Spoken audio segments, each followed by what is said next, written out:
చట్టరీత్యా 18 సంవత్సరాలు నిండని అమ్మాయికి 21 సంవత్సరాలు నిండని అబ్బాయికి పెళ్లి చేస్తే నేరమవుతుంది. మర్యాదగా స్టేషన్కి వస్తారా, బలవంతంగా లాక్కెళ్ళాలా? ఫోన్ చేసి పోలీసులను పిలిపించి మా ఇజ్జత్ తీసినవుగా ననే. ఈ రోజే నువ్వు చచ్చిన రోజు అనుకుంటాం. ఇంకొక్క నిమిషం కూడా గీడుండొద్దు. పోవే. చూడు బిడ్డ, ఇంకెప్పుడు నా ఇంటికి రావద్దు. కాదని వస్తే గదే రోజు మేమిద్దరం చచ్చిపోతాం. వెళ్ళవే. సార్, మీకు దండం పెడతాను. మా వాళ్ళని వదిలేసి నాకు ఎక్కడైనా చదువుకోవడానికి అవకాశం ఉంటే కల్పించండి.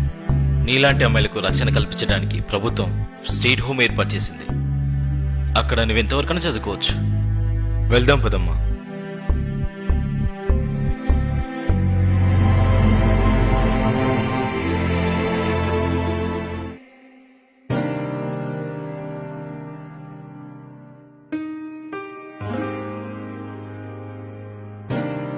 అయ్యా